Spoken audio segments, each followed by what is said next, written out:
World top rankings ఉన్న యూనివర్సిటీస్లో ఎలాంటి IELTS రాయకుండా ఫ్రీ ఎడ్యుకేషన్ అండ్ స్కాలర్షిప్ అందుకోవాలంటే కాంటాక్ట్ విదేశ్ కన్సల్ట్స్. నమస్కారం. మనతో పాటు ప్రొఫెసర్ కోదండరామ్ గారు ఉన్నారు. ఇప్పుడే తెలంగాణలో కొత్త ప్రభుత్వం వచ్చింది, కాంగ్రెస్ ప్రభుత్వం వచ్చింది. ఈ ప్రభుత్వం రావడంలో కోదండరామ్ గారి కృషి చాలా ఉందని చెప్పాలి. తెలంగాణ ప్రత్యేక రాష్ట్రం ఏర్పడటంలో వారి త్యాగాలు కూడా చాలా గొప్పవి. నిజాయితీ గల ఆచార్యులుగా, నిజాయితీ గల ఉద్యమవేత్తగా అందరికీ తెలిసిన వ్యక్తి. అటువంటి కోదండరామ్ గారు మనతో ఉన్నారు. తెలంగాణలో కొత్త ప్రభుత్వం ఏర్పడిన నేపథ్యంలో భవిష్యత్తు ఏ విధంగా ఉంటుంది అనేది తెలుసుకునే ప్రయత్నం చేద్దాం. సార్ నమస్కారం. సార్, మీరు కోరుకున్నట్లుగానే, ఆశించినట్లుగానే తెలంగాణలో పాత ప్రభుత్వం దిగిపోయి కొత్త ప్రభుత్వం వచ్చింది. ఈ ప్రభుత్వం పట్ల మీరు ఎటువంటి ఆశలు పెట్టుకున్నారు సార్? మేము ఒక 5-6 రకాల విషయాల మీద ఒక మార్పు జరుగుతుందని అనుకున్నాం. ఎందుకంటే ఈ ఆశలు ఎందుకు పెట్టుకున్నామంటే, కాంగ్రెస్ పార్టీ నాయకులతో మాట్లాడినప్పుడు మేము కొన్ని విషయాలు సూటిగా స్పష్టంగా చెప్పినాం. కేసీఆర్ ఓడిపోవటం అనేది మా అందరికీ ఒక లక్ష్యమే. అయితే ఓడిపోవటం దానంతట అదే అంతిమ లక్ష్యం కాజాలదు. ఆయన ఓడిపోవటం ద్వారా ఒక మార్పుకు అవకాశం దొరుకుతుందని మేము కలగంటున్నాం. ఆ మార్పు మీ ద్వారా సాధ్యమైతే మాకేమీ అభ్యంతరం లేదు మీకు మద్దతు ఇవ్వటంలో అని మేము అప్పుడు ఒక 6 పాయింట్లు వాళ్ళ ముందు పెట్టినాం. అందులో మొదటిది ఉచిత విద్యా వైద్యం ఉండాలి. తర్వాత ఉపాధి కల్పన మీద దృష్టి పెట్టాలి. క్యాలెండర్ ప్రకారం ఉద్యోగాలు భర్తీ చేయండి. ప్రైవేట్ రంగంలో స్థానికులకు అవకాశం ఇవ్వండి. తర్వాత చిన్న సూక్ష్మ కంపెనీలను ప్రోత్సహించండి ఉపాధి కల్పన కోసం. వృత్తుల మీదే ఆధారపడి బతికే వాళ్లకు ఆదాయ భద్రతను సూచించండి. వ్యవసాయం మనకి ఇప్పటికీ కీలకం. వ్యవసాయం మీదే పూర్తిగా ఆధారపడి బతుకుతున్న కుటుంబాలు చాలానే ఉన్నాయి. వాళ్ళందరికీ కూడా ఆదాయ భద్రత కల్పించండి. తర్వాత 4వది మేము అనుకున్నది ఏంటంటే, ఇక ఒక రాజ్యాంగబద్ధమైన పాలన తెలంగాణలో రావాలి. ఈ రాజ్యాంగబద్ధమైన పాలన రావాలి. కేసీఆర్ అవినీతి చర్యలపైన ఎంక్వైరీ చేయాలి. తర్వాత ప్రాథమిక హక్కులు ఆదేశిక సూత్రాల ప్రాతిపదికనే ప్రభుత్వాన్ని నడిపించాలి అనేది కూడా మేము సూచన చేసినాం. ఉద్యమకారులను గుర్తించండి. వాళ్లకు సంక్షేమ బోర్డు ఏర్పాటు చేసి ఆదుకొనటమే కాక అమరవీరుల కుటుంబాలకు ప్రత్యేకంగా సమగ్రంగా సహాయం అందించాలండి. అంటే స్థూలంగా మేము కోరుకున్నది, ప్రజలందరికీ తెలంగాణలో ఒక భాగస్వామ్యం అనేది కేసీఆర్ ప్రభుత్వం నిరాకరించింది. ఎక్కడ చెప్పుకోవటానికి దారి లేదు. విమర్శ చేస్తే అసహనంతో అణిచివేతకు దిగినరు. ఒక భావ వ్యక్తీకరణకు ఛాన్స్ లేకుండా చేసినారు. మీ పాలన వచ్చిన తర్వాత అట్లాంటివి ఉండకూడదు. ప్రజల భాగస్వామ్యం పెంచాలి. అట్టడుగు వర్గాలకు అభివృద్ధిలో ఫలితాలు దక్కాలి అనేదే మా లక్ష్యం. ఆ లక్ష్యం సాధించే విధంగా ఒక అభివృద్ధి జరుగుతుందని మేము ఆశిస్తున్నాం. అట్లాంటి అభివృద్ధి కోసం మేము తప్పకుండా నిలబడి కొట్లాడదామని కూడా నిర్ణయించుకున్నామండి. అంటే మీరు పెట్టుకున్న ఈ ఎజెండాకు కాంగ్రెస్ వాళ్ళు మీకు ఎవరిచ్చారు హామీ ఇవన్నీ మేము చేస్తామని? అప్పుడు పిసిసి అధ్యక్షుడిగా రేవంత్ రెడ్డి గారు ఇచ్చిండ్రు. అయితే మా అదృష్టం కొద్దీ మేము ఈ మొత్తం చర్చలు జరగటానికి ముందే మేము రాహుల్ గాంధీ గారిని కలిసినాం. రాహుల్ గాంధీ గారు కూడా మాతో ఒక మాట అన్నారు, నిరంకుశ పాలన పోవాలి, ఆ ఆలోచనతోనే మీకు మద్దతు ఇద్దామనుకుంటున్నామంటే, నిరంకుశ పాలన పోవటమే కాదు, దానికి మళ్ళీ తలెత్తటానికి అవకాశం లేకుండా చూడాలి. అట్లాంటి పరిస్థితి రావాలంటే, అంటే నిరంకుశ పాలనకు అవకాశం లేని ఒక సమాజం రావాలి అంటే, మనం సమాజంలో చాలానే అసమానతలను నిర్మూలించి సమానత్వాన్ని పెంపొందించగలగాలి సామాజిక జీవితంలో. అది మనం ప్రయత్నం చేయకపోతే కష్టమవుతుంది అనే మాట కూడా అన్నారు. ఇక మాకు ఒక నమ్మకం కుదిరింది. మనం అనుకున్న లక్ష్యం వైపు ప్రయాణించడానికి వాళ్ళు కూడా సిద్ధంగా ఉన్నారు. కాబట్టి మనకి ఇబ్బంది ఏం లేదు అని నిర్ణయించుకొని ఇక మేము మద్దతు ఇస్తామని చెప్పి ప్రకటించినాం. సో మీకు రాహుల్ గాంధీ నుంచి కూడా మీకు మద్దతు వచ్చినట్టు, ఒక మాట హామీ వచ్చినట్టుగా మీరు? అవునండి. రేపు అవసరమైతే ఆయన్ని కూడా అడగటానికి మీకు అవకాశం ఉంది. ఆయన కూడా అన్నారు, ఇది ఇక్కడితో ఒడిచిపోయేది కాదు, ఎన్నికలు ఈ హడావిడి అయితే మనం ఏమి ఇంకా విపులంగా మాట్లాడుకోవటం అయితే కుదరదు. నేను కొంత ఆలోచన చేసిన ఇప్పటికే, నేను మిమ్మల్ని మళ్ళొకసారి ఢిల్లీకి రండి అని 2 సార్లు చెప్పింది. తర్వాత నర్సంపేటలో కలిసినప్పుడు కూడా మళ్ళీ ఢిల్లీకి రండి, ఢిల్లీలో కలిసి కొంచెం విపులంగా మాట్లాడుకుందామని అన్నారు.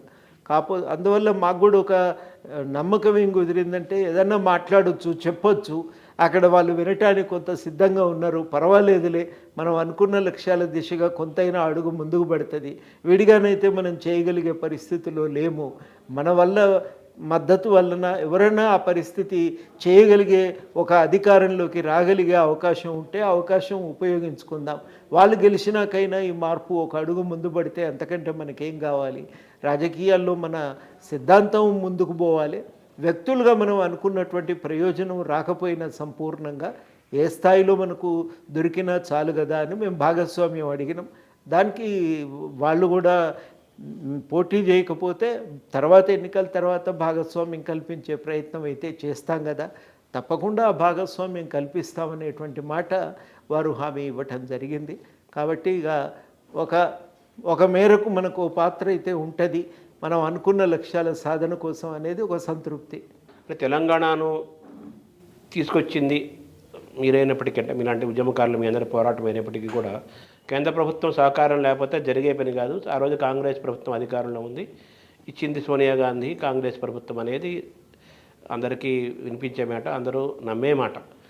కానీ ఆ తెలంగాణ సెంటిమెంట్ని కానీ తెలంగాణ ఇచ్చిన ఫలితాన్ని కానీ కాంగ్రెస్ ప్రభుత్వం 2 ఎన్నికల్లోనూ కూడా పొందలేదు కదా. ఎక్కడ వైఫల్యం కాంగ్రెస్ చెందింది? తెలంగాణ ప్రజలు ఎందుకు కాంగ్రెస్ను ఓన్ చేసుకోలేదు? కేసీఆర్ని ఎందుకు అంతగా విశ్వసించారు కంపారిటివ్గా? అప్పుడు జరిగిన ఒక పొరపాటు ఏంటంటే 2014లో వాస్తవానికి కాంగ్రెస్ పార్టీ నాయకులు తాము చేసినటువంటి గెలుపు తాము చేసినటువంటి పని గురించి చెప్పుకోలేకపోయారు. వాస్తవానికి కొంతమంది అయినా మేము కోరింది ఏంటంటే ఉద్యమంలో ముందుండండి, ఈ సమయంలోనైనా గట్టిగా మీరు ఒక పాత్ర పోషించండి, తద్వారా మీరు ఇందులో భాగము అనేది తెలుస్తుంది. రెండవది, మీరు గెలిచిన తర్వాత ఇచ్చిన మాట కూడా నలుగురికి చెప్పడానికి అవకాశం ఉంటుంది. కాబట్టి మొట్టమొదటిది ఏంటంటే ఉద్యమంలో భాగం కాగలిగితే మీరు కూడా ఒక పాత్ర తీసుకుంటే ప్రజలకు మీరు మేమే తెలంగాణ తీసుకొచ్చినాం అనే మాట మీరు బలంగా విశ్వాసం కలిగే విధంగా చెప్పగలుగుతారు అని అన్నాం. ఆ ఆలోచన బహుశా ఢిల్లీలో ఉండేనో ఏమో మనకు తెలియదు, కానీ ఉన్నదని అంటారు, అది ఒక లోపము. కానీ రెండోది ఏంటంటే అప్పటికే 2 టర్ములు ఉన్నారు. 2 టర్ములు ఉన్న తర్వాత సహజంగానే ఉండేటువంటి వ్యతిరేకత కొంత ఉంటుంది. తర్వాత కొంతమంది ఏమో ఆ ఉద్యమ కాలంలో దీన్ని అడ్డుకోవటానికి ప్రయత్నం చేసిన వాళ్ళు ఉన్నారు, దానివల్ల కలిగిన ఒక అసంతృప్తి. తెలంగాణ కోసం మేము చేసిన విమర్శలు కూడా ప్రజల్లో ఇంకా అవి చాలా తాజాగా ఉన్నాయి. ఇవన్నీ కారణాలు ఉన్నాయి అప్పటికి. కానీ 2వ టర్ము ఛాన్స్ ఉండే, కానీ కాంగ్రెస్ పార్టీ దానికి కావలసినంత గ్రౌండ్ వర్క్ అప్పుడు చేయలేకపోయింది. ప్రజలకు వాళ్ళ సమస్యలు ఏమిటి, ఎట్లయితే పరిష్కారం అవుతాయి, టీఆర్ఎస్ చేస్తున్న తప్పిదం ఏంది అనేది వివరించి చెప్పాలి. కొన్ని సమస్యల పరిష్కారం కోసం ఆందోళన నిర్మించడానికి, ప్రజలకు దగ్గరగా ఉండి వాళ్ళని కదిలించడానికి తయారు కావాలి. ఆ పని వాళ్ళు చేయలేకపోవడంతో అది ఇబ్బంది పడ్డది. రెండోసారి అది టీడీపీతో పొత్తు వల్ల వచ్చే ఇబ్బందులు అవి కూడా కొంత సమస్యనే. మేము కూడా చాలాసార్లు ప్రస్తావించినాం, కానీ అది ఎన్నికల తర్వాత కానీ చాలామందికి అర్థం కాలేదు. ఈసారికి మాత్రం కాంగ్రెస్ చాలా వ్యూహాత్మకంగానే పావులు కదిపింది. చాలా స్పష్టంగా ప్రజల్లో ఉన్నటువంటి వ్యతిరేకతను వ్యక్తీకరించింది. చాలా స్పష్టంగా అందరం కూడా కోరుకున్నది ఏంటంటే, మీరు అస్పష్టత, మీకు ఇది బీఆర్ఎస్ టీఆర్ఎస్ మీద మీ స్పష్టత లేకపోతే మీరు ఇబ్బంది ఎదుర్కొంటారు. మేము ఒకటే అడిగినాం, తెలంగాణకు వచ్చేసరికి మాకేం బీజేపీ ఆ రాజకీయాలు ఇవన్నీ ఇక్కడ అధికారంలో లేని పార్టీ కాబట్టి మాకు అవి అంతగా అర్థమయ్యే విషయాలు కావు. ఇక్కడి ప్రజలకు ప్రధాన సమస్య బీఆర్ఎస్, వాళ్ళు పూర్తిగా నిరంకుశంగా అధికారాన్ని చెలాయిస్తున్నారు, మొదటి సమస్య వాళ్ళతోని. రెండవ సమస్య ఏంటంటే అడ్డగోలుగా ప్రజలకు దక్కవలసిన వనరులను కొల్లగొడుతున్నారు. ఈ కొల్లగొడుతున్నటువంటి ఈ పార్టీని మళ్ళా మనము ఈసారి ఓడించాలి అనేది ప్రజల్లో ఒక కోపం ఉంది. ఎవరు గట్టిగా కొట్లాడతారనుకుంటే వాళ్ళ వెనుక జనం ర్యాలీ అవుతారు. మీరు ఆ విషయంపై స్పష్టత ఇవ్వకపోతే ఎట్లా కుదురుతుంది అనేటువంటి మాట మేము చెప్పటం జరిగింది. చాలా సూటిగా దాన్ని వాళ్ళు కాంగ్రెస్ పార్టీ వాళ్ళు దాన్ని అర్థం చేసుకో. ఈ మాటలు నేను కాదు, చాలామంది మేధావులు రాహుల్ గాంధీ గారితోనే పాదయాత్ర సందర్భంగా చెప్పిండ్రు. దాన్ని ఆయన అర్థం చేసుకున్నాడు. అందుకనే ఆయన చాలా సూటిగా మా పోరాటం తెలంగాణకు వస్తే బీఆర్ఎస్ మీదనే, మేము బీఆర్ఎస్తో కొట్లాడతాం, ఇది స్పష్టము, ఇది దీంట్లో ఇంకా అనుమానాలకు తావులేదు, మా పార్టీలో కూడా ఎవరికన్నా అనుమానం ఉంటే వదిలి వెళ్ళిపోవచ్చు, కానీ ఈ విషయం మీద మాత్రం పార్టీ కాంప్రమైజ్ కాదు, ఇది పార్టీ నిర్ణయం అని ప్రకటించి స్పష్టంగా దానికి వ్యతిరేకంగా ఒక పోరాటాన్ని నడిపిన తర్వాత కాంగ్రెస్ పార్టీ మీద నమ్మకం కుదిరింది. అట్లా మొత్తం మీద వాళ్ళ విధానాల్లో మార్పు, వాళ్ళ కార్యాచరణలో మార్పు, వాళ్ళ నాయకత్వం కూడా దీన్ని అర్థం చేసుకొని దాన్ని నడిపించడానికి పూనుకోవటం, మొత్తం మీదనైతే ఈ రాష్ట్రంలో ఈసారి కాంగ్రెస్ పార్టీ రావటానికి అవకాశం కుదిరింది. ఇది మేము అర్థం చేసుకొని తప్పనిసరిగా ఈ మార్పుకు మనం కూడా దోహదపడదాం, అందరం కలిసి పోరాటం చేద్దామని మేము కూడా అనుకున్నాం. ఈ 10 ఏళ్ల తెలంగాణ టీఆర్ఎస్ ప్రభుత్వాన్ని, కేసీఆర్ ప్రభుత్వాన్ని మీరు ఏ విధంగా దాన్ని 2 వాక్యాలు చెప్పాలంటే ఏ విధంగా దాన్ని అభివర్ణిస్తారు మీరు? ఇటువంటి పాలన ఎన్నడూ చూడలేదండి. రజాకారులు అంటే విన్నాం, కానీ ఇవాళ కనబడుతున్నారు మాకు కళ్ళ ముందే ఈ టీఆర్ఎస్ రూపంలో అని చాలామంది ప్రజలు నాతో అన్నారండి. ఇంక అంతకంటే దాన్ని స్పష్టంగా వివరించడం అనేది కుదరదు. ఇంకా కొంచెం విపులీకరించాలంటే నలుగురికి చెందవలసిన సంపదను కొల్లగొట్టడం, ఆ కొల్లగొట్టడానికి అవసరమైనటువంటి నిరంకుశ అధికారాలను చేజిక్కించుకొని ఇష్టానుసారంగా అధికారాలను నిర్వహించటం, ప్రభుత్వాన్ని నడపటం, ఇది సారాంశంలో టీఆర్ఎస్ పాలన. అంటే నిరంకుశత్వము, ప్రజా వ్యతిరేకంగా పాలన జరిగింది అనేది మీ యొక్క అభియోగము, మీ యొక్క ఆలోచన, అంతే కదా? మీ అంటే ఒక మాట, ఇంకా నిరంకుశత్వం చూసినాం మనం, కానీ ఇదివరకు ఉన్నటువంటి నిరంకుశ పాలకులు ప్రజల వనరులను కొల్లగొట్టలేదు. వాళ్ళు దౌర్జన్యం చేసినారు, పెత్తనం చేసినాము, అనుకున్నట్టు పరిపాలన చేసినారు, కానీ ప్రజా వనరులను కొల్లగొట్టలే. వీళ్ళు అట్లా కాదు, ప్రజా వనరులను కొల్లగొట్టినరు. ఇసుక దందాలు వాళ్ళవే, భూముల సెటిల్మెంట్లు వాళ్ళే, కాంట్రాక్ట్లు వాళ్ళవే. దాని మీద పెట్టినంత దృష్టి ప్రజల విషయంలో, ప్రజల సమస్యల విషయంలో పెట్టలేదు. అది ప్రధానంగా మనం గమనించాలి. అంటే తెలంగాణలో ఒకప్పుడు భూమి చాలా తక్కువ రేటు ఉండేది. తెలంగాణలో ఒక 100 ఎకరాలు అమ్మితే కానీ ఆంధ్ర ప్రాంతంలో 1 ఎకరం కూడా కొనలేని పరిస్థితి. అటువంటిది ఇప్పుడు తెలంగాణ భూమి యొక్క విలువ చాలా పెరిగిపోయింది, బంగారు తెలంగాణ అయిపోయింది. రైతులందరూ, చిన్న పేదవాళ్ళు కూడా, మధ్యతరగతి వాళ్ళు కూడా కోటీశ్వరులు అయిపోయారు. నీళ్లు వచ్చినాయి, భూమి రేటు పెరిగింది అనే మాటను మీరు ఎలా చూస్తారు? ఆ అభివృద్ధిని, అది అభివృద్ధి అంటారా, ఏమంటారు మీరు? భూమి ధరలు పెరగటము అభివృద్ధికి సంకేతం అనుకుంటే అది కరెక్ట్ కాదు కదా. భూమి ధరలు రకరకాల కారణాల చేత పెరుగుతుంటాయి. అది పూర్తిగా అమ్మకం సరుకుగా మారటం కూడా మంచిది కాదు. అది భూమి అనేది ఒక బతుకుదెరువుకు ఆధారం. ఆ కోణం నుంచి మనం ప్రధానంగా చూసి దాని ఆధారంగా బతుకుతున్నటువంటి వాళ్ళకి అవకాశం కలిగించాలి. కానీ అటువంటి భూమిని కోల్పోయి ఆ భూమితో సంబంధం లేకుండా మరి 50-60% మంది ప్రజలు ఎట్లా బతకాలి? అది కదా ప్రధాన సమస్య. దాని గురించి ఆలోచించకపోవటం వాళ్ళు చేసిన పెద్ద తప్పిదం. భూముల విలువ పెరిగితే వ్యాపారం చేసుకునే వాళ్ళకు లాభం. ఒక రైతు కోణం నుంచి చూసినప్పుడు ఆయనకు అది ఒక భరోసా మాత్రమే. కష్టకాలంలో అప్పుంటే మహా అయితే భూ అమ్ముకొని కడతా అనే ఒక ధైర్యము, భరోసా తప్ప అంతకుమించి దానివల్ల కలిగినటువంటి అదన ప్రయోజనం ఏమీ లేదు. అది మనం అర్థం చేసుకొని భూమి వినియోగానికి సంబంధించిన విధానాలను కూడా తయారు చేయాలి. అంటే తెలంగాణలోని సగటు మనిషి యొక్క జీవన విధానంలో అభివృద్ధి ఏమీ జరగలేదంటారు యావరేజ్గా? అట్లా నేను ఎప్పుడు కూడా ఆ మాట నేను అనలేదు. నేను అనేది ఏంటంటే ప్రజలు పూర్తిగా ఈ అభివృద్ధిలో వాళ్ళు కర్తలైతారా కారా అనేదే ప్రశ్న. ఈ అభివృద్ధి నిర్మాణంలో, రూపకల్పనలో, అమల్లో ప్రజలు భాగస్వామ్యం లేరు. మేము పాలకులం, మేము ఇచ్చేవాళ్ళం, మీరు ప్రజలు తీసుకునేవాళ్ళు అనేటువంటి ఒక దాన్ని ధర్మ కార్యక్రమంగా చూపించే ప్రయత్నమే కరెక్ట్ కాదు. అని ఇది ఒక ధర్మ కార్యక్రమం కాదు. ఇది లేకపోతే ఏదో దయతలిచి ప్రజలకు పంచుతున్న అంశంగా చూడటానికి వీల్లేదు. అది ప్రజలకు ఒక హక్కు. ప్రజాస్వామ్యంలో అది ఒక హక్కు. అది వాళ్ళ హక్కుగా పొందటానికి వెసులుబాటు ఉండాలి. హక్కుగా అందించేటువంటి బాధ్యత ప్రభుత్వం తీసుకోవాలి. ప్రజల భాగస్వామ్యం ఉండాలండి. వాళ్ళందరూ నిమిత్త మాత్రులు. పాలకులు చెప్పినట్టుగా వినవలసిన బాధ్యత మాత్రమే వాళ్ళ మీద ఉంది అనుకుంటే అది నా దృష్టిలో ప్రజాస్వామికమైనటువంటి దృష్టికోణం కాదు. అటువంటి దృష్టికోణాన్ని మనం ఎవరం కూడా ఆమోదించడానికి వీల్లేదు. 4 ఎంగిలి మెతుకులు విసిరివేస్తున్నాం కదా, ఇంకేం కావాలి? పడి బతికి తిని బతికి ఉండక ఇంకెందుకు నువ్వు అన్నీ అడుగుతావు అనే మాట చాలాసార్లు వీళ్ళు అన్నారు. ఏదో ఒక సందర్భంగా మంత్రులు చాలాసార్లు ఆ మాట అన్నారు. ఆ దృక్పథమే వాళ్ళని దెబ్బకొట్టింది. అంటే తెలంగాణలో ఈ అనేక ప్రాజెక్టులు వచ్చాయి కదా, దీనివల్ల వ్యవసాయ యొక్క ఉత్పాదకత పెరిగింది అని అంటున్నారు, రైతులు యొక్క ప్రొడక్టివిటీ పెరిగింది అంటున్నారు కదా, అందులో ఎంతవరకు నిజం ఉంది? వాస్తవానికి గవర్నమెంట్ చాలా సొమ్ము ఖర్చు చేసింది, అప్పు తెచ్చి ఖర్చు చేస్తుంది. ఇంత ఖర్చు చేసిన తర్వాత పారకం ఎంత పెరగానో అంత పెరగలే. మీకు దురదృష్టం ఏంటంటే ఏ గణాంకాలు ఈ ప్రభుత్వం విడుదల చేయలేదండి. ఇదివరకు ఎన్నడూ ఇట్లా జరగలేదు. మన దగ్గర స్టాటిస్టికల్ ఇయర్ బుక్ వచ్చేది, వాస్తవాలు మాత్రమే దాంట్లో ఉండేవి. ఆ వాస్తవాలను వేస్తాం, మీరు అడిగినవి మేము రాయము అని అన్నందుకు ఆ డైరెక్టర్లను తీసిపారేసిండ్రు, ట్రాన్స్ఫర్ చేసిండ్రు, పుస్తకాలను కూడా వేస్తుంటే మనకు చాలా విషయాలు అర్థమయ్యాయి.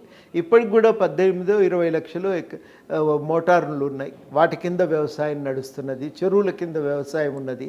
భారీ ప్రాజెక్టుల కింద మీరు వచ్చినాక పెరిగింది ఎంత అని లెక్కలు తీసుంటే ఇవాళ ఇబ్బంది ఉండేది కాదు. ఆ లెక్కలు తీయలేదు. రెండోది ఏంటంటే పెట్టిన ఖర్చును కూడా సంయమనంతో ఆలోచించి పెట్టలేదు. వాస్తవానికి పాత ప్రాజెక్టుల డిజైన్లలో కాళేశ్వరం ప్రాజెక్ట్ డిజైన్లో మార్చవలసిన అవసరం లేకుండా తుమ్మిడియట్టి దగ్గర కట్టి నీళ్లు కనుక లిఫ్ట్ చేసినట్టయితే చాలా సులువుగా ఆ నీళ్లు తెలంగాణకి పారేవి, చాలా వరకు ఆయకట్టు పెరిగేది. రెండోది ఆ మిగిలిన సొమ్ముతో మనం జూరాల నుంచి కనుక పాలమూరు రంగారెడ్డి ప్రాజెక్టు ఎత్తిపోతలు చేసి ఉంటే అది కూడా పడమటి మహబూబ్ నగర్ జిల్లాకు లాభమయ్యేది. మిగిలిన సొమ్మును పెండింగ్లో ఉన్నటువంటి మొత్తం మిగతా ప్రాజెక్టులు, కృష్ణ మీద పెండింగ్లో ఉన్న ప్రాజెక్టులను పూర్తి చేసి ఉంటే వాస్తవానికి ఎక్కువ ఆయకట్టు వచ్చేది.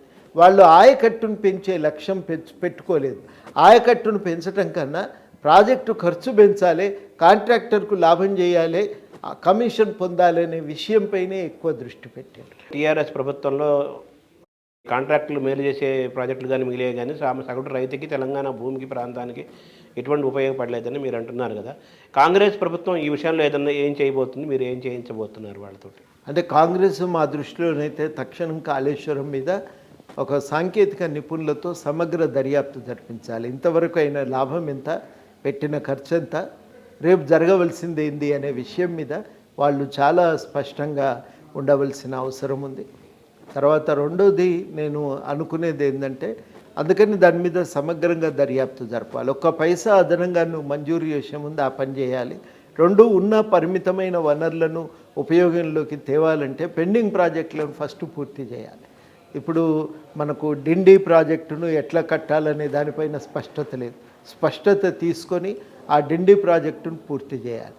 చాలా కొద్దిపాటి మొత్తంతో మనకు లెఫ్ట్ బ్యాంక్ కెనాల్ అనేది పూర్తి చేయవచ్చు. సొరంగ మార్గం ద్వారా కాళేశ్వరం నుంచి, శ్రీశైలం నుంచి నీళ్లు తేవచ్చు, దాన్ని పూర్తి చేయాలి. చాలా వరకు పనులు పూర్తయిపోయి ఉన్నటువంటి ఈ భీమా, తర్వాత జూరాల ఎత్తిపోతల పథకాలు, అదేవిధంగా మనకు కల్వకుర్తి పథకాలు, వీటిని పూర్తి చేయాలి. ఇవి నా దృష్టిలో ఇవాళ చాలా కీలకమైనటువంటివి. వీటి మీద బాగా దృష్టి పెట్టవలసిన అవసరం ఉంది. ఇంకా మనకు జూరాలకు సంబంధించి కూడా అదనంగా దాని మీద ఖర్చుల కంటే కూడా పడమటి వికారాబాద్ జిల్లాకు నీళ్ళు ఎట్లా తేవాలని ఆలోచన చేయవలసిన అవసరం ఉంది. కాబట్టి ముందు చేయవలసింది ఏంటంటే పెండింగ్లో ఉన్నవి పూర్తి చేయాలి. పూర్తి చేయగలిగితే చాలా వరకు ఇప్పటికీ నిర్మాణం పూర్తయిన ప్రాజెక్టులన్నీ కూడా ఉపయోగంలోకి వస్తాయి. అది తక్షణ కర్తవ్యం కావాలి. కాళేశ్వరం మీద అనవసరంగా మళ్ళీ ఖర్చులు పెట్టకూడదు. ఆ కాళేశ్వరం ప్రాజెక్టుపై సమగ్రంగా సమీక్ష చేయాలి. ఇక దాన్ని ఏదో మరమ్మతులో ఇంకేదో చేయబోయి మరిన్ని పైసలు వృధా చేయటం కంటే ఆ సమగ్ర దర్యాప్తు నివేదిక ఆధారంగానే కాళేశ్వరం ప్రాజెక్టు విషయంలో ఒక నిర్ణయానికి రావాలి. అదేవిధంగా నేను అనుకోవటము, కొంత పాలమూరు రంగారెడ్డి ఎత్తిపోతల పథకం గురించి కూడా కొంత పునరాలోచన జరగవలసిన అవసరం ఉంది. నా దృష్టిలో ఈ రెండు ప్రాజెక్టుల విషయంలో పునరాలోచన, కాళేశ్వరం, పాలమూరు రంగారెడ్డి, మిగతా ఈ పెండింగ్ ప్రాజెక్టులు పూర్తి చేయాలి. ఉన్న డబ్బులు ముందు పెండింగ్ ప్రాజెక్టులు పూర్తి చేయడానికి కనుక కేటాయించగలిగితే చాలా ఆయకట్టు పెరుగుతుంది. ఆ తర్వాత ఈ పాలమూరుని ఎట్లా పూర్తి చేయాలి, కాళేశ్వరం విషయంలో ఏం చేయాలి అనేది నిర్ణయం చేయడానికి వీలవుతుంది. ఇప్పుడు గతంలో ఎంతో నష్టం జరిగింది అన్నారు కదా, మీరు ప్రాజెక్టులు వ్యయం పెంచేశారు. ఇప్పుడు ఎవరు కాంట్రాక్టులు మారుస్తారా? ఎలా దాన్ని ఆ జరిగిన నష్టం నుంచి ఎలా అధిగమిస్తారు? ఎలా మళ్ళీ కొత్త ప్రాజెక్టులు, ఈ ప్రాజెక్టులు ఎలా కంటిన్యూ చేస్తారు? వాళ్ళకి ఒక విధానం ఏమైనా ఉందా పాలసీ? బాధ్యులు ఎవరైనా వాళ్ళ మీద చర్యలు ఉండాలి. మీరు ఎవరి పని వాళ్ళు చెయ్యాలి. నన్ను సీఎం అడిగిండు కాబట్టి నేను అట్లా చేసిన అని చీఫ్ ఇంజనీర్ గారు చెప్తే అది తప్పవుతుంది. మరి ఈఎన్సీ గారు వాళ్ళు కూడా వారి సమాధానం జవాబుదారీతనం ఉంటుందనేది మనం గుర్తు చేయాలి. ఇది మొదటిది. రెండవది నేను అనుకునేది ఏంటంటే దాన్ని గుర్తు చేయటంతో పాటు అసలు ఎక్కడ నిధుల దుర్వినియోగం జరిగిందో కూడా లెక్క తీయాలి. అవన్నీ తీసి టెక్నికల్గా ఏం లోపాలు జరిగినాయి అనేది కూడా గుర్తించాలి. ఇవన్నీ చేయగలిగితే తప్ప ఇంకా కాళేశ్వరం పైన తదుపరి అడుగులు వేయటం అయితే కుదరదు. ఎవరిని స్పేర్ చేయకూడదు, ఎవరిని ఇందులో మినహాయించకూడదు. లోతుగా ఎంక్వైరీ జరగాలి, బాధ్యులపై చర్యలు ఉండాలి. అంటే కాంట్రాక్ట్లు ఏమైనా మార్చే అవకాశం ఉంటుందా? మార్చవలసి వస్తే మార్చాలండి. ఎందుకు దాంట్లో మనం ఈ కాంట్రాక్టరే మెయిల్ చేస్తాడని కాదు కదా.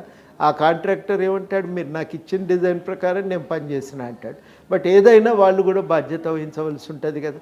పని సరిగ్గా చేయరు అని అర్థమైనప్పుడు ఖచ్చితంగా ఆ విషయం మీద కాంట్రాక్టర్ బాధ్యత వహించాలి. అట్లాంటి కాంట్రాక్టర్లు కాకపోతే ఇంకో కాంట్రాక్టర్ దేశంలో నా దృష్టిలోనైతే పెద్ద కాంట్రాక్టర్లకు పదే పదే పనులు అప్పగించాలి గుండుగుత్తగా అనే ఆలోచనే సరి అయింది కాదు. అనవసరమైన అవినీతికి ఆస్కారం కలిగిస్తున్నది. చిన్న అంతిమంగా పెద్ద కాంట్రాక్టర్ కట్టడు, ఆయన ఇంకొక ఆయనకి ఇస్తే మూడో వ్యక్తికి ఆయన అప్పచెప్తే అక్కడ పని జరుగుతుంది. ఈ స్థాయిలో వచ్చే కమిషన్లన్నీ కూడా బిల్లులో లెక్క కడుతున్నారు. నువ్వు అస్సలు కట్టేవాడు ఎవడో వాళ్ళకేమో చిన్న చిన్న ముక్కలు చేసి పని అప్పగించి ఇంజనీరింగ్ శాఖ, ఇంజనీరింగ్ రీసెర్చ్ ల్యాబ్ కూడా ఉండేది ఒకప్పుడు, బలమైన రీసెర్చ్ విభాగం.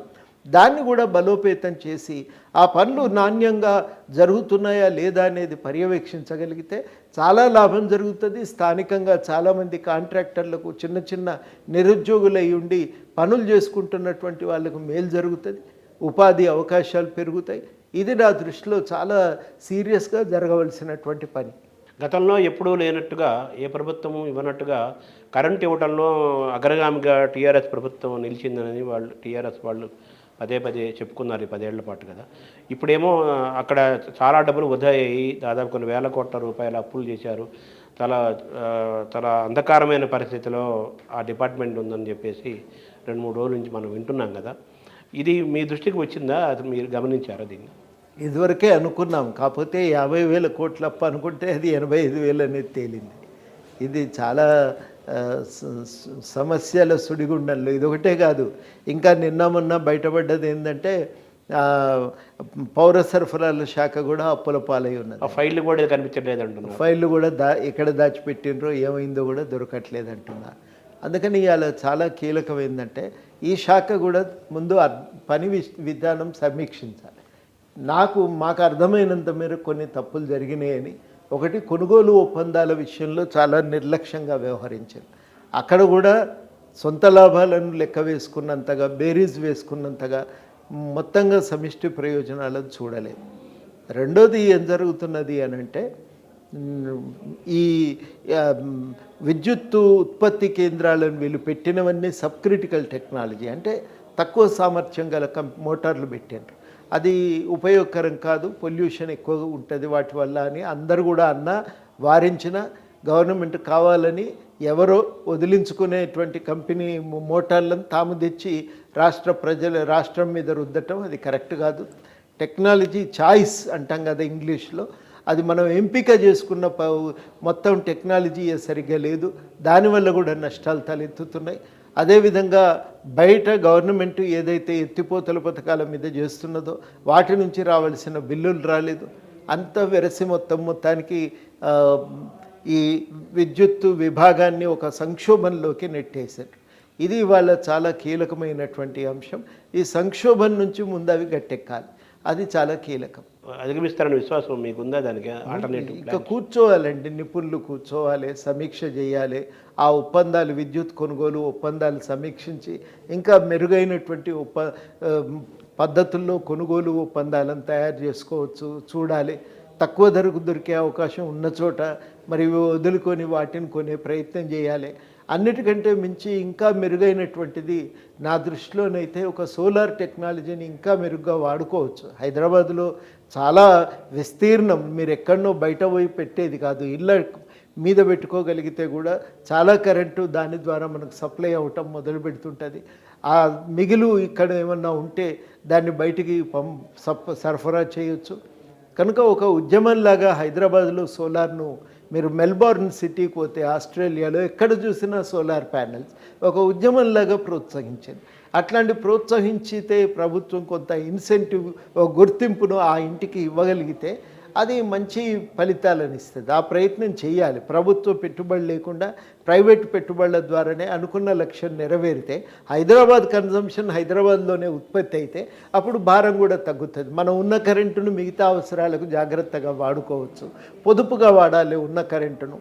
మనకు 13 గంటలు ఒక రోజులో కొంత భాగం ఇస్తే కొన్ని అవసరాలు తీరుతాయి అనుకున్నప్పుడు మిగతా భాగం మనం అనవసరంగా దుబారా చేయటం కంటే దాన్ని పొదుపు చేసుకోవచ్చు. అట్లా ఇవన్నీ కూడా జాగ్రత్తగా ప్లాన్ చేసుకోవాల్సిన అవసరం ఉంది. నాణ్యమైన కరెంటు అవసరమైన సమయానికి అందించటం ఒక ప్రథమ కర్తవ్యంగా పెట్టుకొని అప్పుల నుంచి బయటపడ్డాక మెల్లమెల్లగా ఇంకా మనం దీన్ని విస్తరించుకుంటూ పోవాల్సిన అవసరం ఉందని నేను అనుకుంటాను. నిన్నటి ఎన్నికల్లో కాంగ్రెస్కి వచ్చిన ఫలితాలను మీరు ఎలా చూస్తున్నారు? మీరు తృప్తిగా ఉన్నారా ఆ ఫలితాల పట్ల? ఇంకా కొన్ని రావాలి. వీళ్ళు ఎన్నికల మేనేజ్మెంట్ ఇంకొంత జాగ్రత్తగా చేసుంటే 70 దాకా వస్తాయి. నేను మినిమం 70 వస్తాయని, తక్కువలో తక్కువ 70 వస్తాయి, ఆ పైన రావటానికి అవకాశం ఉందని. అంత వ్యతిరేకత ఉంది వాస్తవానికి. అదొకటి అసంతృప్తిని కలిగించిన విషయం. 2, హైదరాబాద్లో ఒక వ్యూహం లేకపోవటం కూడా సమస్య అయిందని చెప్పి నేను భావిస్తూ ఉన్నాను. అంటే పల్లెటూరులో రూరల్ ప్రాంతంలో సీట్లు బాగానే వచ్చాయి కానీ హైదరాబాద్ సిటీలో రాలేకపోయినాయి, ఎక్కువ పిఆర్ఎస్కి వచ్చినాయి. కాబట్టి అంటే విద్యార్థులు సిటీల్లో అభివృద్ధి బాగా జరిగిందని వాళ్ళు చెప్పుకుంటున్నారు. వ్యూహ నిర్మాణంలో ఎలక్షన్ మేనేజ్మెంట్లో ఫెయిల్ అయ్యారని మీరు అంటున్నారు కదా, దాన్ని ఎలా చూడాలంటే? హైదరాబాద్లో విద్యార్థికులంతా ఇటు ఎందుకు వేశారనేది తేలాలండి. ఒక్కోసారి ఎన్నికలు కూడా విచిత్రంగా ఉంటాయి. మూడో గ్రూపు ఏదో బీజేపీ లాంటివి చీల్చిందనుకోండి, ఎంఐఎం సపోర్ట్ వల్ల మైనారిటీ ఓట్లు ప్రధానంగా బీఆర్ఎస్కే వచ్చినాయి అనుకోండి, అప్పుడు సహజంగానే బీఆర్ఎస్కు మేలు జరుగుతుంది కదా. అట్లా కూడా జరిగి ఉండవచ్చు, తెలుసుకోవాల్సిన అవసరం ఉంది, స్టడీ చేయాలి. బయటి రాష్ట్రాల నుంచి వచ్చిన వాళ్ళ ఆలోచన కూడా ఒక రకంగా ఉంటుంది, ఇక్కడి ప్రజల ఆలోచన ఒక రకంగా ఉంటుంది. ఇంత నియంతృత్వ పోకళ్ళు పనికిరావనేది ప్రధానమైన ఆలోచనగా ఇక్కడ ఉంటే బయటి రాష్ట్రాల వాళ్ళకి ఏముంటుందండి, మాకేమీ ఇబ్బంది లేదు, సేఫ్టీ ఉంది, సెక్యూరిటీ ఉంది అని వాళ్ళ ఆలోచన అక్కడికే పరిమితమై చూస్తారు కదా. ఆ కోణం నుంచి చూసినప్పుడు పర్వాలేదులే అనుకునే సంతృప్తి పడవచ్చు. ఇట్లాంటివి ఏవైనా జరిగి ఉండవచ్చు. మొత్తం మీదనైతే ఏది అనేది నేనైతే ఇదిమిద్దంగా చెప్పలేను, కానీ ఇట్లాంటి అనేక అంశాలను కొంత లోతుగా పరిశీలించాలని అనుకుంటున్నా. అన్నిటికంటే మించి ఎక్కడ పౌర ప్రజా సంఘాలు నిలబడి గట్టిగా పనిచేస్తున్నాయో అక్కడల్లా కాంగ్రెస్కి ఎక్కువ లాభం జరిగింది. ప్రజా సంఘాలు ఎక్కడ బలహీనంగా ఉండి పోయిన 7-8 సంవత్సరాల్లో పెద్దగా కార్యక్రమాలు చేయలేదో అటువంటి ప్రాంతాల్లో కొంత కాంగ్రెస్కు నష్టం జరిగింది. ఆ ప్రజా సంఘాలు కూడా హైదరాబాద్లో బలంగా ఉండి ఇక్కడ పేద వర్గాల సమస్యలను ఎజెండా మీద నిలబెట్టగలిగి ఉంటే ఇక్కడ కూడా ఫలితాలు ఇంకో రకంగా ఉండేవి. అంటే బొటాబొటి మార్కులతోనే పాస్ అయినట్టుగానే భావించాలి కదా ఈ ఫలితాలు? అవును. ఒక పక్క బీఆర్ఎస్, ఇంకో పక్క బీజేపీ ఉన్న నేపథ్యం, ఇంకో పక్క ఎంఐఎం ఉన్న నేపథ్యంలో ఈ ప్రభుత్వాన్ని కాపాడుకోవటము, కాంగ్రెస్ ప్రభుత్వాన్ని కాపాడుకోవటం కూడా ఒక సవాలు కదా, ఇంత చుట్టూ ఇంత ప్రత్యర్థుల మధ్య. సవాలే, పెద్ద సవాలే. నేను అనుకోవటము చాలామంది బీఆర్ఎస్ నాయకులు చేస్తున్న ప్రకటన అయితే అది రాజ్యాంగ వ్యతిరేకమైంది, అనాగరికమైంది కూడా. నేను కొంటా, పైసలు పోసి ఎమ్మెల్యేలను గుంజుతా, చీలుస్తా పార్టీని, నేనే మళ్ళీ అధికారంలోకి వస్తా. ఒకటి ఇది అహంభావం, 2 ఇది తప్పుడు ధోరణి, మంచి ధోరణి కాదు ఇది. ప్రతి ఒక్కడు రేపు బలవంతుడైతే నేను కొనుక్కుంటా, ఏమన్నా చేస్తా, నా ఇష్టానుసారంగా ప్రభుత్వంతో నేను ఆడుకుంటా అంటే అది కరెక్ట్ కాదు. ఏ కాంగ్రెస్ ప్రభుత్వం అయితే కేంద్రంలో ఉన్నప్పుడు ఈ తెలంగాణను ఇచ్చిందో అదే కాంగ్రెస్ పార్టీ తరపు నుంచి గెలిచిన వాళ్ళు తర్వాత ఆ పార్టీ నుంచి టీఆర్ఎస్లోకి మారిన సందర్భాన్ని 2 ఎన్నికల్లో చూసాం కదా. సో ఇటువైపు వీళ్ళ వైపు ఎమ్మెల్యేల వైపు కూడా ఆ లొసుగు ఆ వైపు ఉంది కదా. అది గెలవకపోతే మీరు అన్నట్టు 59 సీట్లు వచ్చినా ప్రమాదం ఉండేది, కానీ అట్లా కాదు కదా, గెలిచిండ్రు. అధికారం వాళ్ళ చేతిలో ఉంది. ముఖ్యమైనటువంటి అందులో గుంపు నాయకులందరికీ మంత్రి పదవులు వచ్చినాయి. అందులో ఉన్న కొన్ని అధికార కేంద్రాలు అనుకుంటే దాదాపు అందరూ అకామిడేట్ అయినరు, మిగిలిన వాళ్ళు రేపు అకామిడేట్ అయ్యే ఛాన్స్ ఉంది. రెండోది, ప్రభుత్వం అనేది ప్రజారంజకంగా పాలిస్తే ప్రజలే కాపాడుకుంటారు, అది చాలా కీలకమైంది. మూడోది ఏంటంటే 9 ఏళ్ల పాలనపై ఎంత ప్రచారం అయితే చేయాలో అంతగా ప్రచారం ఇప్పటి వరకు చేయలేదు. కనుక ఈ ప్రభుత్వం శ్వేతపత్రాలు విడుదల చేయటం మొదలు పెడితే ఆ శ్వేతపత్రాల ఆధారంగా మనం చాలా గట్టిగా నిలబడి మనం చాలా గట్టిగా మనం ఒక ప్రచారం కనుక చేయగలిగితే అప్పుడు సహజంగానే బీఆర్ఎస్ కోలుకోవటం కూడా కష్టమవుతుంది. ఒక నైతికంగా దెబ్బతిన్న తర్వాత మళ్ళీ నేను ఎమ్మెల్యేలను కొంటా అంటే సాహసం చేయరు, ఎవరైనా సాహసం చేయరు. పోతే బదనామవుతాం అనుకొని పోతే పోయింది రాజకీయంగా, ఇక నేను గెలిచినా గెలవకపోయినా పర్వాలేదు అనుకునేటోళ్ళు ఎవరో ఒకరిద్దరు ఆ పని చేస్తారు తప్ప మిగతా వాళ్ళు ఆ సాహసం చేయరు, కెరీర్ను వదులుకోరు. కాబట్టి చాలా కీలకం ఏంటంటే ప్రజలకు చేరువ కావటమే కాంగ్రెస్ ముందున్న ఏకైక మార్గం. బీఆర్ఎస్ చేసిన తప్పిదాలను ప్రజల్లోకి తీసుకుపోవాలి, ప్రజారంజకమైనటువంటి పాలనను నెలకొల్పాలి, ప్రజా సంక్షేమాన్ని పెంపొందించడానికి జాగ్రత్తగా ప్రభుత్వ విధానాలను తయారు చేయాలి. ఇది చేయగలిగితే ఏ శక్తి కాంగ్రెస్ని ఏమీ చేయజాలదు. ఆ కోణంలో ఆ దిక్కు నుంచే ఆ దిక్కే ప్రభుత్వ ప్రయాణం ఉంటుందని నేనైతే ఎందుకో ఈ వారం 10 రోజులుగా చూసిన చర్యలు చూసినాక అవకాశం ఉంది అని నాకు అనిపిస్తుంది. ఒక పార్టీ తరపున నిల్చొని గెలిచి తర్వాత వెంటనే అనేక రకాల లెక్కలు, సమీకరణలు, ప్రలోభాలు, కారణాలు ఏదైనా కానీ స్వార్థంతో వెంటనే పార్టీలు మారిపోతున్న దాన్ని మనం చూస్తూనే ఉన్నాము. ఇప్పుడు ఆయన కోమటిరెడ్డినే మనం ఉదాహరణగా తీసుకుందాము. ఆయన కాంగ్రెస్ నుంచి వచ్చాడు, మళ్ళీ బీజేపీలో చేరాడు, ఇంకా 1 year సంవత్సరం ఉండకముందే మళ్ళీ తిరిగి కాంగ్రెస్లో చేరాడు, గెలిచాడు. ఇటువంటి సంకేతాల వల్ల ప్రజలకి, ఓటర్లకి, ప్రజలంటే ఓటర్లు, వాళ్ళు ఓటర్లకి, ప్రజలకి నాయకుల పట్ల విశ్వాసం అనేది ఉందన్నారా లేదన్నారా? మళ్ళీ ఆయన్నే ఓడించారు, మళ్ళీ ఆయన్నే గెలిపించారు కదా. ఒక పొలిటికల్ రాజనీతి శాస్త్రవేత్తగా మీకు ఏమనిపిస్తుంది ఇది ఈ నీతి? కొంత ప్రజలు హర్షించరు. మీరు చూస్తే అట్లా మారిన వాళ్ళు చాలాసార్లు ఎన్నికల్లో దెబ్బతిన్న సంఘటనలు 1-2 అని కాదు, బోల్డ్ అని ఉన్నాయి కూడా అట్లాంటి సంఘటనలు. కాబట్టి అది ఒక అంశమైతే, రెండవది ఏంటంటే ఎంతైనా ఆ నైతిక బలమైతే దెబ్బతింటుందండి. పాత కార్యకర్తలు గెలిపించిన వాళ్ళు వెంట రారిగా చాలా అరుదైన సందర్భాల్లో వాటిని అధిగమించి గెలిచిన దాఖలాలు ఉన్నాయి. అన్నిటికంటే మించి ప్రజల్లో కూడా సోయి పెరగాలి. చాలా గట్టిగా నిలబడి మేము దానికి వ్యతిరేకించటం మొదలు పెడితే ఖచ్చితంగా నాయకులు అనేవాళ్ళు మరి ఆలోచనలు మార్చుకుంటారు. మొన్నటిసారి కాంగ్రెస్ నుంచి పోయిన వాళ్ళు కూడా చాలామంది ఓడిపోయారు, కాంగ్రెస్ నుంచి బీఆర్ఎస్కు పోయిన వాళ్ళు. కాబట్టి ఆ అనుభవం కూడా మన కళ్ళ ముందు ఉంది. అట్లాంటి దాన్ని బాగా వెలుగులోకి కూడా తేవలసిన అవసరం ఉంది. ఇవి మనం రకరకాల ప్రజల్లో అయితే ఒక వ్యతిరేకతను మూటగట్టుకుంటారు. నైతికంగా ఏ మనిషికైనా అంతిమంగా ఒక నైతిక శక్తి లేకుండా తనను తాను నిలబెట్టుకోవటం చాలా కష్టమవుతుంది. ఈ రోజున్న సమాజంలో, ఎదుర్కొన్న రాజకీయ వాతావరణంలో, దేశంలో, రాష్ట్రంలో ఎక్కడైనా కానీ ఆ నైతికత అనే మాట పెద్ద మాట అయిపోయింది కదా రాజకీయ వాతావరణం. మీరు అన్నది కరెక్టే, కానీ అంతిమంగా ప్రజలు ఏమనుకుంటారంటే అమ్ముడు పోయినోడు అనేదైతే ఉంటుంది. ఆ మరక అది జీవితంలో ఎప్పుడు కూడా వెంటాడుతుంటుంది. అదే కాంగ్రెస్ మేనిఫెస్టో పట్ల మీ అభిప్రాయం ఏంటి సార్? యాజ్ ఇట్ ఈజ్గా మేనిఫెస్టోని మీరు విశ్వసిస్తున్నారా? చూస్తున్నా నేను. మొత్తం మీద చాలా సంఘాలు, చాలా ఉద్యమాలు ఈసారి బయట ఉండి కాంగ్రెస్ పార్టీకి మద్దతు ఇచ్చినాయి. వాళ్ళందరూ కూడా కాంగ్రెస్ వెంట ఉండి ఈ మేనిఫెస్టోలో తమ అంశాలను జోడించే ప్రయత్నం చేశారు. అందువల్ల ఏమైందంటే ఇవాళ తెలంగాణలో ఉన్న రకరకాల వేదికలు ద్వారా ప్రజలు వ్యక్తం చేసినటువంటి డిమాండ్లు మేనిఫెస్టోలో చోటు చేసుకున్నాయి. నా దృష్టిలో అది ఒక మంచి పరిణామమే. ఈ కాంగ్రెస్ మేనిఫెస్టో రూపకల్పనలో మీ సలహాలు, మీ హస్తం ఏమైనా ఉంది? మేము చెప్పినవి ఒకసారి కలిసి మేము కూడా మాట్లాడితే వాళ్ళు చాలా విషయాలు మేము చెప్పినవి కూడా విన్నారు. అప్పటికే కొన్ని రకరకాల సంఘాలు కాంగ్రెస్ పార్టీ వారితో మాట్లాడి ఆ ఎజెండాను, దాన్ని కొంత రూపకల్పనను, దానిపైన కొంత ప్రభావం చూపెట్టారు. వాళ్ళు దాన్ని మలిచే ప్రయత్నం చేశారు. దానికి తోడుగా మేము అదనంగా ఇంకా ఏమన్నా మిగిలిపోయి ఉంటే మేము కూడా కొన్ని సూచనలు చేసి దాన్ని ఇంకా మెరుగులు దిద్దే ప్రయత్నం చేసినాం. 1-2 మేము అనుకున్న స్థాయిలో రాలేదు. విచ్చలవిడి భూసేకరణ గురించి మేమైతే ఇప్పుడున్న ప్రాజెక్టులు కొన్నింటిని రద్దు చేయాలని కోరుకున్నాం. వాళ్ళు ఏమన్నారంటే అది కొంచెం ఇబ్బందికరంగా ఉంటుంది, కాకపోతే 2013 చట్టాన్ని అమలు చేసే ప్రయత్నం చేస్తాం. అట్లా చేసినట్టయితే ప్రజా వ్యతిరేకమైన ఏ ప్రాజెక్టుకు కూడా అనుమతులు రావు కదా, కాబట్టి ఇబ్బంది ఉండదు అని హామీ ఇవ్వటంతో మేము కూడా సంతృప్తి చెందినాం. ఈ కాంగ్రెస్ మేనిఫెస్టోకి మీరు ఎన్ని మార్కులు వేస్తారు? చాలా మంచి మేనిఫెస్టో అండి, దాంట్లో ఇంకేమీ డౌట్ అవసరం లేదు. డిస్టింక్షన్ మార్కులు వేయొచ్చు కూడా.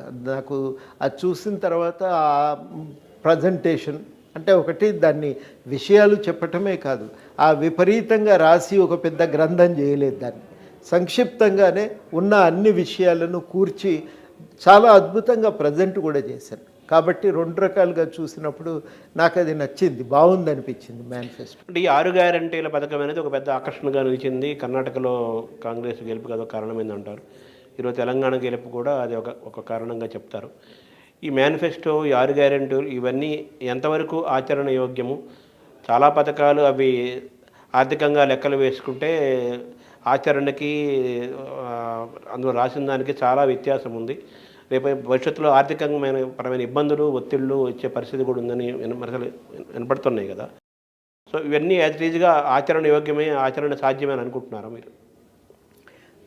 నేను కొంతమంది బయట ఇదివరకు పరిపాలనలో అనుభవం ఉన్న అధికారులను కూడా కలిసి మాట్లాడిన వాళ్ళు చెప్పిన విషయాలు విన్నాక నాకు కూడా కొంత ధైర్యం కలిగింది. వాళ్ళు అన్నది ఏంటంటే రకరకాల పద్ధతుల్లో దీన్ని మేనేజ్ చేయొచ్చండి, ప్రాబ్లం కాదు. బయట కొంత ప్రభుత్వ భూమిని ఆక్రమించుకున్న పెద్దలు ఉన్నారు, ఇడిపించుకొని దాన్ని అమ్మగలిగితే కొంత డబ్బు వస్తుంది. అట్లా రకరకాల పద్ధతుల్లో కొంత అమల్లో స్టాగరింగ్ చేయగలిగితే, అంటే అన్నీ ఒకేసారి కాక ఒకటి తర్వాత ఒకటిగా అమలు చేయగలిగినప్పుడు, ఇదివరకు జరిగిన దుర్వినియోగాలను ఆపగలిగినప్పుడు వీటిని అమలు చేయటం పెద్ద భారం కాదు, ఇబ్బంది లేకుండా వీటిని అమలు చేయవచ్చు అని ఒక మాట వాళ్ళు నాకు చెప్పారు. వాళ్ళు చెప్పింది కూడా నాకు ఆచరణయోగ్యంగా కనబడ్డది. ఇది బాగుంది, అమలు చేయొచ్చు, నిజంగానే పెద్ద కష్టమైన సలహాలు కావు అనిపించింది. అందుకని నేను అనుకోవటము అట్లాంటి నిపుణుల సలహాలు తీసుకోవాలి. తీసుకుంటే ఈ సమస్యలకు పరిష్కారం దొరుకుతుంది, గట్టెక్కొచ్చు. ఎంతైనా కానీ ఇంత అప్పు చేసినాక అది 35% రాష్ట్ర స్థూల ఉత్పత్తిలో మనకున్న అప్పులు. ఇంత పెద్ద మొత్తంలో అప్పులు ఉన్నాక చాలా కష్టమైన పని. కానీ మొత్తం మీదనైతే బయటపెట్టడానికి ఉపాయాలు ఉన్నాయి. వాటిని జాగ్రత్తగా వెతుక్కోవాలి, కొంత ఆదాయాన్ని పెంచాలి, కొంత పొదుపు చేసుకోవాలి. కొన్ని చోట్ల ఉన్నటువంటి ఖర్చు ఒకటేసారి కాకుండా కొంత దశల వారీగా అమలు చేసుకుంటూ పోతే మొత్తం మీదనైతే ఇబ్బంది లేకుండా అమలు చేయొచ్చు, కష్టం రాదు అనేటువంటి మాట నేను విన్నా. అది నాకు చెప్పిన పద్ధతి కానీ చెప్పిన విషయాలు కానీ నాకు కరెక్ట్ అనిపించింది. అందుకని చెయ్యొచ్చు అని నేను అనుకుంటాను. సరి అయిన సలహాలు ఇచ్చే వ్యక్తులను దగ్గర పెట్టుకోవాలి. అంటే ఈ 6 గ్యారంటీలు అనేది ఆర్థికంగా పెద్ద భారం కాదనే భారమే, కానీ దాన్ని బయటపడవచ్చు అనేది వాళ్ళు చెప్తున్న మాట. ఇది ఇప్పుడున్న వనరుల రీత్యా ఇబ్బందే, కానీ అట్లా మీరు ఆలోచించకండి, మార్గాలు ఉన్నాయి, దీన్ని కూడా మనం అవలీలగా దాటొచ్చు అనేది, ఈ సమస్యను కూడా పరిష్కరించుకోవచ్చు చాలా సులభంగా అని వాళ్ళు అన్నమాట నాకు కరెక్ట్ అనిపించింది. అంటే రైతులకు, దళితులకు గత ప్రభుత్వంలో న్యాయం జరగలేదు, న్యాయం చేసినట్టుగా కనిపించి పైకి కనిపించినప్పుడు కానీ న్యాయం జరగలేదు, రైతు బంధు కానీ దళిత బంధు అనేది వినపడ్డది. అదే వాళ్ళకి కొంతమందికి అందని వాళ్ళు ఎక్కువ మంది ఉండటం వల్ల ఆ ప్రభుత్వ వ్యతిరేకత రావడం కూడా మీకు మేలైందని కూడా విశ్లేషణలో తెలుస్తుంది కదా. మీ ప్రభుత్వం అంటే మీరు ఆయన అన్నారు కదా, ఆయన రేవంత్ రెడ్డి కోదండరామ్ గారిని వారికి సలహాలు పాటిస్తూ మేము ప్రభుత్వాన్ని నడిపిస్తామన్నారు. మీరు కూడా ప్రజలకి, పాలకులకి, ప్రభుత్వానికి మధ్య వారధిగా నిలబడి నేను చేయగలిగింది చేస్తానని మీరు అన్నారు కదా. ఈ క్రమంలో ఈ దళితులు, రైతులు గత ప్రభుత్వాలకు జరిగిన కంపారిటివ్గా ఈ ప్రభుత్వంలో ఎటువంటి హామీ మీరు ఇవ్వగలుగుతారు? ఈ ప్రభుత్వంలో మేము ఇదే చెప్తున్నాం, మేము కొంత మాకు తోచిన మేరకి విషయాలను ప్రభుత్వం దృష్టికి తీసుకుపోవటం. నిజంగా కూడా నాకు ఆశ్చర్యం కలిగించిన విషయం ఏంటంటే, ఈ 10 రోజులుగా గవర్నమెంట్ ఏర్పడ్డప్పటి నుంచి ఇప్పటిదాకా ప్రజలు వచ్చి ఎన్ని విషయాలు చెప్తున్నారు అని అంటే, అరే నిజంగానే ఒక భావ వ్యక్తీకరణకు కూడా అవకాశం లేకుండా పోయింది కదా తెలంగాణలో అని అనిపిస్తుంది. అంత స్పష్టంగా ఒకటి ముందు చెప్పుకోవటానికి వేదికలు కావాలి. ఒక ఉద్యోగులైతే ఒక గ్రీవెన్స్ రిడ్రెసల్కి ఏదన్నా మెకానిజం ఉండాలి, లేకపోతే మామూలు ప్రజలైతే ఇగో ప్రజావాణి లాంటి వేదికలను అన్ని స్థాయిల్లో బలోపేతం చేయాలి. కనుక ఇట్లా రకరకాలుగా మనం ఆలోచించి మనం నిర్ణయాలు చేయవలసి ఉంటుంది. ధర్నా చౌక్ను ఏం చేస్తారు? ధర్నా చౌక్ను ఉంచాలండి. ఇప్పుడు టీఆర్ఎస్ చేసిన తప్పే ఇది కదా. ప్రజల్లో ఉన్న వ్యతిరేకత ముందు నుంచి అర్థమై ఉంటే ఎప్పటికప్పుడు దాన్ని డీల్ చేసుకునేవాళ్ళు కదా. చెన్నారెడ్డి గారు ఎవరైనా ప్రతిపక్ష నాయకులు తిట్టగానే పార్టీ సహచరులు లేచి తిట్టినప్పుడు వారించేవాడట, మీరు ఇట్లా తిట్టొద్దు, ఇది పద్ధతి కాదు, వాళ్ళు చెప్పకపోతే మనకు తెలియకపోతే మనకే నష్టం జరుగుతుంది, కాబట్టి వాళ్ళు చెప్పేవి మనం వినాలి అనేది.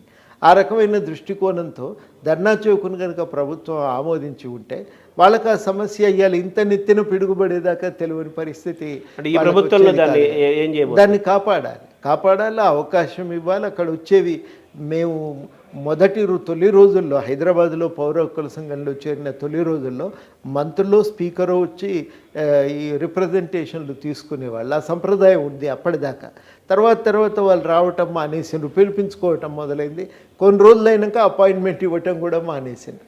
అట్లా జరిగింది. వాటిని పునరుద్ధరించాలి. అవసరమైతే మంత్రులకు మీరు వచ్చి ఇవ్వచ్చు మీ రిప్రజెంటేషన్ అని చెప్పి వాళ్ళకు అవకాశాన్ని కల్పించాలి. అట్లా అయితే ఏమవుతుందంటే ప్రభుత్వానికి లాభం కదా, సమస్యలు తెలుస్తాయి, వెంటనే పరిష్కారాన్ని వెతుక్కోవచ్చు. అట్లాంటిది ప్రభుత్వం దాన్ని పునరుద్ధరించాలి. కొన్ని పాత సంప్రదాయాలకు కూడా మళ్ళీ జీవం పోయాలి. ప్రజా దర్బారును ఏ విధంగా సద్వినియోగం చేయాలని మీరు అనుకుంటున్నారు? మీ సూచన. ప్రజలకు కొన్ని సమస్యలు ఎట్లుంటాయి కదా అంటే కింద ఎవరు చెప్పినా కావు, వచ్చి మనం ఒక ముఖ్య నాయకునికి చెప్పినామంటే ఒక ఊరట. అందుకని అది ఉండాలి. ప్రజలకు కష్టం సుఖం చెప్పుకోవటానికి అవకాశం కల్పించాలి. ఇప్పుడు కేసీఆర్లో మీకు ప్రధానంగా అంతగా నచ్చనిది ఏంటి? రేవంత్ రెడ్డిలో మీకు అంతగా నచ్చింది ఏంటి? నిరంకుశత్వమే నాకు కేసీఆర్లో నచ్చని. మనుషులను లెక్క చేయకపోవటం, ఒక విచ్చలవిడిగా అధికారాలను ఉపయోగించటం, చిన్న అభిప్రాయ భేదాలను కూడా సహించకపోవటం, అట్లా అభిప్రాయ భేదాలు వ్యక్తం చేసినందుకు మనుషుల పట్ల చాలా దురుసుగా దౌర్జన్యంగా వాళ్ళతో వ్యవహరించడం, ఇవేవి కూడా కరెక్ట్ కాదు. ఒక కాలం మారింది, వెనకటి కాలం కాదు కదా. రాజుల కాలంలో లేం, దొరల కాలంగా కాదు ఇది. మనం మామూలు ప్రజాస్వామ్యంలోకి వచ్చినప్పుడు మనిషిలో వినటం నేర్చుకోవాలి, సహనం ఉండాలి. కొంత ఇవి రెండు లేకపోతే పాలకుడు కాలేడండి. అవి లేకపోవటమే ఆయనలో ఉన్న పెద్ద లోపం.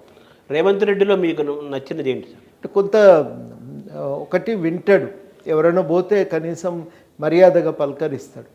ఆయనతోని ఇప్పటివరకైతే విసుగుతో దురుసుగా సమాధానం చెప్పిండు, మాకు నచ్చలేదు మాకు అన్న వాళ్ళు ఒక్కరు కూడా కనబడలేదు. అంటే దొరల రాజ్యంపై మళ్ళీ రెడ్డి రాజ్యం వచ్చిందని కూడా ఒక మాటలు కూడా వినబడుతున్నాయి కదా. దాన్ని ఎలా చూస్తారు సార్? ఆ మాట రాకుండా చూసుకోవాలి కదా. ఆ మాట చూసుకోవాలి. బాధ్యత కాంగ్రెస్ పార్టీ నాయకత్వం మీద ఉంది. ఏ ప్రభుత్వమైనా ప్రజల ప్రభుత్వంగా నడవాలి. వాళ్ళే ప్రకటించింది కదా ఇది ప్రజారాజ్యం అని చెప్పి. ప్రజలందరి రాజ్యంగా ఉంది అనేటువంటి ఒక నమ్మకం ప్రజల్లో కలిగినప్పుడే లాభం అవుతుంది, లేకపోతే కష్టం కాదు, ఇబ్బంది అవుతుంది. అట్లా రాకుండా చూసుకోవాల్సిన అవసరం ఉంది. అంటే రేవంత్ రెడ్డి గారు మొదటి నుంచి కూడా ఎన్నికలకు ముందు నుంచి కూడా మీ సలహాలు తీసుకున్నారు, అనేక వేదికల్లో మీరు ఉన్నారు.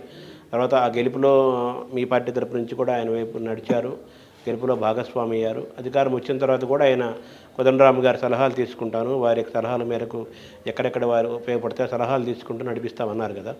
మీకు ఏమైనా ఒక రాజ్యసభకు వెళ్తున్నారా, లేకపోతే ఎమ్మెల్సీకి వెళ్తున్నారా, మంత్రి అవ్వబోతున్నారా, చీఫ్ అడ్వైజర్గా ఉండబోతున్నారా అనేది కూడా ఇప్పుడు చర్చగా సమాజంలో, తెలంగాణ సమాజంలో నడుస్తోంది కదా.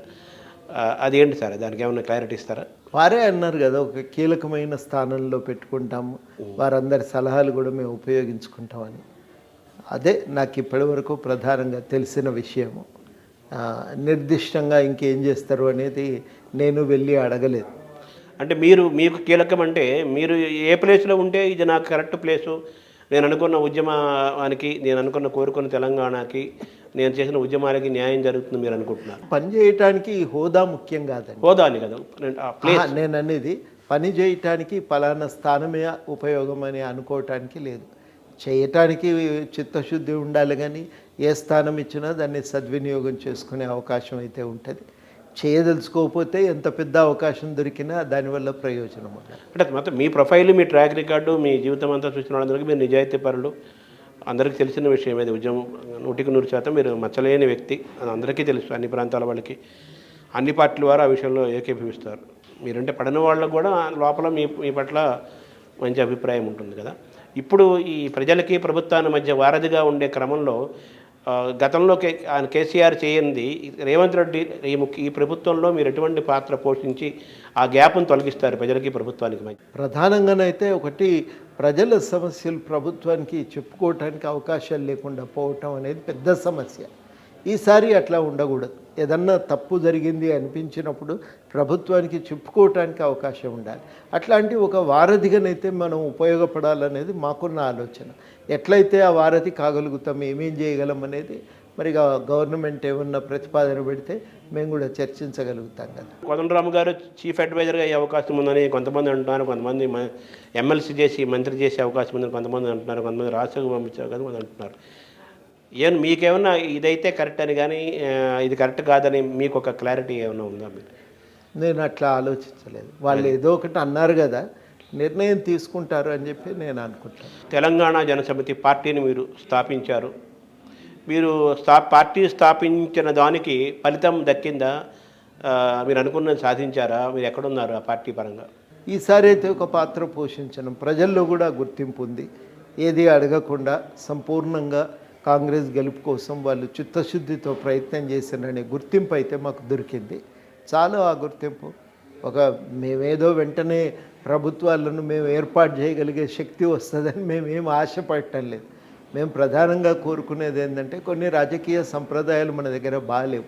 డబ్బులు పోసి గెలవటము, మందు పోసి ఓటర్లను కొన్ని ఆకర్షించే ప్రయత్నం చేయటము, ఇవన్నీ కరెక్ట్ కాదు. ప్రజలు కేంద్రంగా రాజకీయాలు నడవాలి, పైసలు కేంద్రం కాదు అనేది మాకున్న ఆలోచన. అంటే మీ ఆలోచన, మీ ఆశయాలు అవన్నీ దాన్ని ఎవరు తప్పుపట్టరు. మీ క్యారెక్టర్ అటువంటిది, మీరు ఆ సిద్ధాంతాల మీదే ఆ పార్టీ ఒకటి స్థాపించారు. కానీ చుట్టూ మరి ఇప్పుడున్న రాజకీయాల్లో మీ అవన్నీ ఆచరణ సాధ్యం కానివని మీకు తెలుసు కదా. ప్రయత్నం అయితే సాగాలి కదా. అది మంచి లక్ష్యం అనుకుంటే ప్రయత్నం అయితే జరగాలి. మన ప్రయత్నం ఆ దిశగా తీసుకుపోదాం. ఒక్కొక్క అడుగు ఉన్నట్టుగా ఏక క్షణంలో ఒకే క్షణంలో మొత్తం మార్చగలుగుతాం అనటానికి ఎవరి దగ్గర మంత్రదండం లేదండి. మార్పు అనేది అది క్రమానుగతంగా సాగుతుంటుంది. ఆ మార్పును సాధించడానికి చేయవలసిన కాడికి ప్రయత్నం చేయాలి. ఒక్కొక్క విలువను మాతో కన్నాభిరణ్ గారు చెప్పేది, ఒక్కొక్క విలువను పాదుకొల్పటానికి ఒక తరం మునగాల్సి వస్తుంది. అంత కష్టపడితే కానీ సమాజాలు ఒక విలువలు నిలబెట్టడం సాధ్యం కాదని మేము అది చాలా నేర్చుకున్నాం. కాబట్టి తొందర లేదు, చేయవలసిన పని అయితే ఇది. ఆ పని మనం చేసుకుంటూ పోదామనేదే మాకున్నటువంటి ఆలోచన. ఆ మార్పు ఏ మేరకు ముందుబడినా మేము గెలిచినట్టే అని మేము భావిస్తూ ఉంటాం. అంత మేరకు కొంత ఆత్మవిశ్వాసం, కొంత మన పాత్ర ఒకటి ఉంది అనే గుర్తింపు, ఇవి రెండు కూడా మాకు అర్థమవుతున్నాయి. అనేక రంగాలతోటి, అనేక సంఘాలతోటి మీకు అనుబంధము, ప్రయాణం ఉన్నప్పటికీ కూడా ముఖ్యంగా మీరు అధ్యాపకులు, ఆచార్యులు, ఉపాధ్యాయ సంఘాలతోటి, అలాగే ఉద్యోగ సంఘాలతోటి మీకు అనుబంధం చాలా గొప్పది కదా. ఈ సంఘాలకి, మీ రంగాలకి మీ వైపు నుంచి ఏమి ఆశించవచ్చు ఆయా రంగాల వారు? వాళ్ళందరూ కూడా మొట్టమొదట వాళ్ళు అనుకునేది గవర్నమెంట్తో మాకు ఒక బలమైన లింకు ఉండాలి, మేము ఏదైనా పోయి మాట్లాడుకునే వెసులుబాటు ఉండాలని కోరుకుంటున్నారు. అది అందరు కూడా కోరుకుంటున్నారు. ఒక సమయం ఇప్పియండి, ఒకసారి కలుద్దాం, మాట్లాడదాం అనేదే ప్రతి ఒక్కరు కూడా ప్రధానంగా లేవనెత్తుతున్న డిమాండ్. ఏ మేరకు వీలైతే ఆ మేరకు మేము ఆ పైన అయితే చేస్తూనే ఉన్నాం. ఈసారి టీఆర్ఎస్ ప్రభుత్వానికి మన జరిగిన ఓటింగ్లో వ్యతిరేకతలో యువత నిరుద్యోగులు కూడా ఎక్కువగా ప్రభుత్వాన్ని వ్యతిరేకించారు, ఓటు అధికార పార్టీకి వ్యతిరేకంగా వేశారని కూడా విశ్లేషణలో వచ్చిన రిపోర్టు, నివేదికలు కనిపిస్తున్నాయి. యువకులు, నిరుద్యోగులు, వీళ్ళకి మీ ప్రభుత్వం నుంచి మీరు ఏం చేయబోతున్నారు? తప్పనిసరిగా ఉద్యోగాల కోసం క్యాలెండర్ని ప్రకటించాలి. అది ఒక మొదటి స్టెప్. ఆ క్యాలెండర్ ప్రకటిస్తే పిల్లల్లో మళ్ళీ సరే మనం చదువుకోవచ్చు, ఉద్యోగాలకు పరీక్షలు బాగా రాస్తే మనకు కూడా ఉద్యోగం వచ్చే అవకాశం ఉందని వాళ్ళు అనుకుంటారు. అది ఫస్ట్ జరగవలసిన పని. ఆ తర్వాత యువతకు సంబంధించి ఒక విధానం తేవాలి. అదేవిధంగా ఉపాధి కల్పన కోసం ప్రభుత్వం వెలుపల జరగవలసిన ప్రయత్నాలను, తీసుకోవలసిన చర్యలను కూడా గుర్తించి వాటిని అమలు చేసే ప్రయత్నం చేయాలి.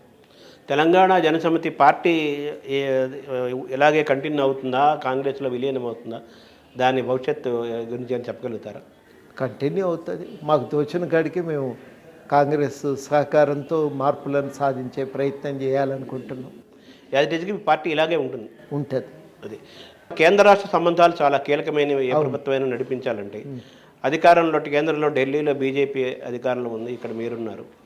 కాంగ్రెస్కి అధికారంలోకి రాకూడదనే ఉద్దేశంతోనే జరిగిన రాజకీయాల్లో సరే నష్టం జరిగింది, లాభ నష్టాలు అలా ఉంచగా ఇటీవల 3 అసెంబ్లీలు 3 రాష్ట్రాల్లో కూడా బీజేపీ గెలిచి ఒక మంచి ఊపులో ఉంది. ఇప్పటికే దేశంలో చాలా రాష్ట్రాలు బీజేపీ పాలనలోనే ఉన్నాయి కదా. ఇటువంటి నేపథ్యంలో ఇదే తెలంగాణ ప్రస్తుతం కాంగ్రెస్ పాలనలో ఉంది, కేంద్రంలోనేమో బీజేపీ ఉంది కదా. ఈ ఇంకో 3-4 నెలల్లోనే లోక్సభ ఎన్నికలు వస్తాయి. మళ్ళీ ఏ ప్రభుత్వం వస్తుందని ఇప్పుడు చెప్పలేకపోయినా కానీ దీన్ని ఎలా అధిగమిస్తారు? కాంగ్రెస్ కేంద్రంలో ఇండియా కూటమి కానీ కాంగ్రెస్ కానీ కేంద్రంలో బలోపేతం అయితే ఒక రకంగా ఉంటుంది, అవ్వకుండా బీజేపీ ఉంటే కేంద్ర రాష్ట్ర సంబంధాల మధ్య డెఫినెట్గా కొంత వ్యత్యాసము, కొంత పోరాటము, కొంత గ్యాప్, కొన్ని ఇబ్బందులు ఉంటాయి కదా. దీన్ని ఎలా చూస్తారు సార్? వాస్తవానికి అట్లా ఉండకూడదు. రాజ్యాంగం ప్రకారం చూసినప్పుడు, ప్రభుత్వాలు రాజ్యాంగం ప్రకారమే నడుచుకున్నప్పుడు ఈ ఘర్షణలు తలెత్తవు.